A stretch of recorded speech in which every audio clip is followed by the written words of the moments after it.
Hello, this is the RPG Crawler, and welcome to another Indie Game Friday, where each week I take a look at a different independent computer role-playing game. This week I'm taking a look at a casual action RPG light from several years ago. Developed and published by Hexage, Reaper, Tale of a Pale Swordsman was released all the way back in 2014.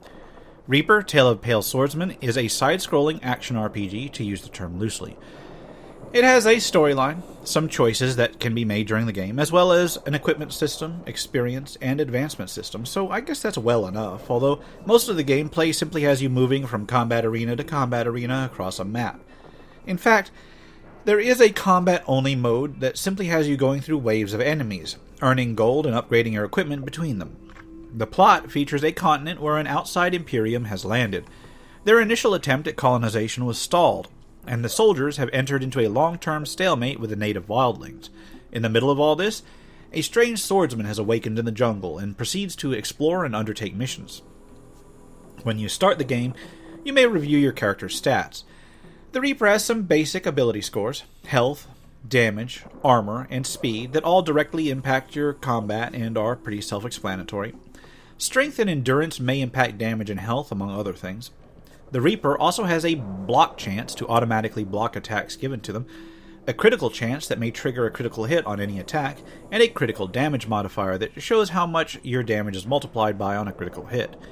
The Reaper can also equip up to 8 items: a necklace, a hood, a ring, armor, a sword, and then a glove, boots, and belt.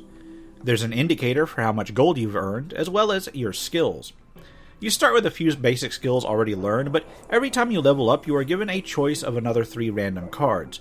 These may include basic stat boosts, enhancements to things like jumping or running, or enhancements to particular skill and attack types, and you get to choose 1 per level.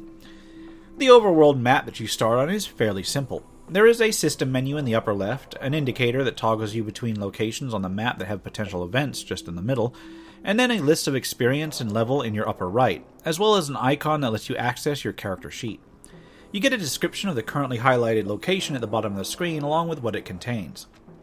Successfully moving to a location may trigger an event. These may include combat, but usually just include some manner of text dialogue, along with optional responses. Occasionally, you may uncover shops that allow you to purchase equipment. The quests given are usually fairly straightforward. Go to another point and find an item, go to another point to talk to somebody, or go to another point and fight a creature. Whatever works. If you're looking for an item, it's all done through the overland map, with you simply finding an item when you interact with a certain point. The only time it really differs is when you enter combat, which can be done either on a point that you're investigating or on the way to one. Combat is done in a side-scrolling 2D arena. You don't really get too much more than some platforms to bounce off of, potentially some hazards that may damage you, and the occasional treasure chest or treasure pot. Enemies may be present on these side maps and may spawn in over time if it's a large encounter.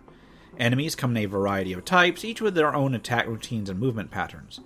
The screen layout is pretty simple. There is the usual system menu in the upper left. In the upper right, there's a percentage of enemies that you've left to kill, or rather, the enemies that you've dealt with. You can't leave the area until you've defeated everybody and brought that up to 100%, and only then does a portal open that you can enter. At the bottom of the screen is your health, as well as your gold accrued. You can accrue a rage meter as well as you auto-attack things, and this is displayed in the upper portion of the screen, and boosts your special attacks, reducing the earned rage with each attack that you do. Basic movement includes moving left and right, jumping, and double jumping. There is a dash that can take you through creatures and potentially damage them if you have rage built up. Getting near to a creature or chest causes your character to automatically attack them. This auto-attack is very basic, does some base damage, and builds up rage. You also have the option to perform special attacks. In melee, there's an uppercut-style swing that sends enemies flying, as well as a slam heavy attack. If you are jumping, you can execute a spin attack, a slash attack, as well as a plunging slam attack.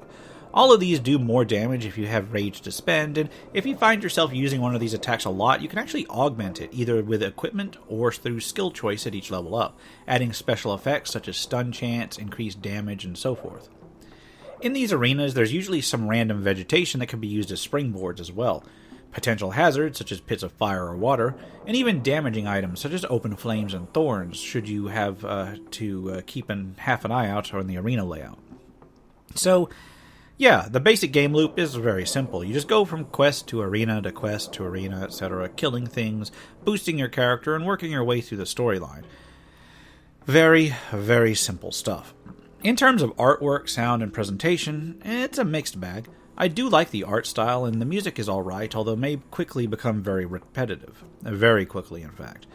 For a basic game, it's not bad, however. Where the game really suffers starts with the user interface. It's a minimalistic mobile game style interface that can become a little bit irritating if you don't like those sorts of things.